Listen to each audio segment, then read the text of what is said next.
In this demo scene, we will show you how to do a drop ship from a sales order. So in this scenario, there are 5 steps. First, we'll create the sales order. Then we'll create the purchase order. In the process, we'll drop ship the item that we've just ordered to the customer. We'll post the sales order and then the purchase invoice. So first, let's go ahead and create the sales order. So logged into Business Central, I see here the quick actions, which makes it so much easier for me to locate key areas and key actions I need to take. I'll enter in the sales order. And so I've got a blank sales order.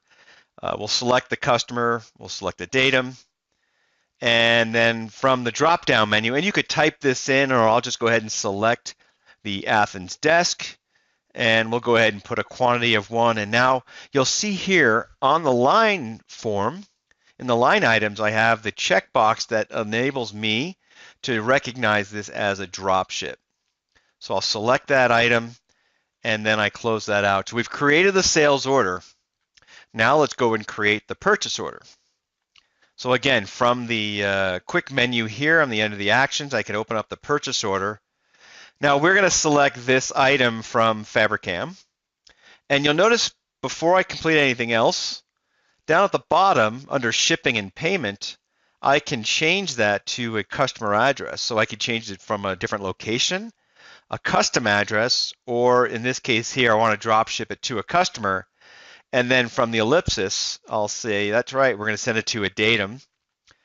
So all that's filled out. I still don't have my line item yet, but in the Actions tab, you'll notice that I've got an option to do drop shipment. And I'll say, go ahead and get the sales order.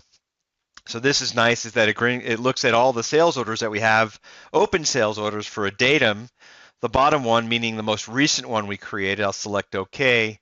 And notice now you've got that 1 item for Athens desk. And then in the ribbon, I'm going to go ahead and post it since the vendor will ship it, right? And so we'll receive the items, and I'll print that out, and you can see there it is, the 1 Athens desk.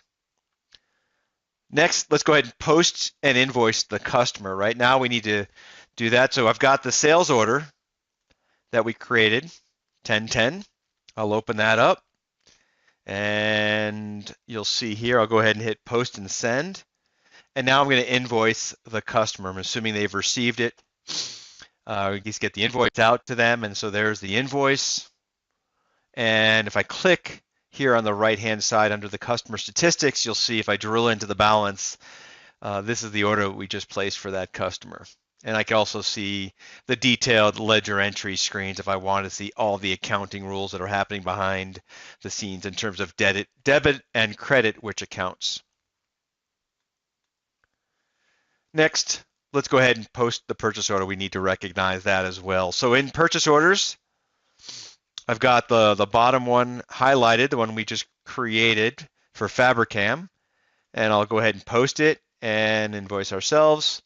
I'll close the window, and then if you go over to purchasing, locate the posted purchase invoices, there you see that document. Come back home, and that's the end of the demo scene. So again, showing you how simple and easy it is to manage a drop ship sales order, and by doing so, you increase your productivity. You certainly are able to streamline your own inventory management and reduce time on data entry.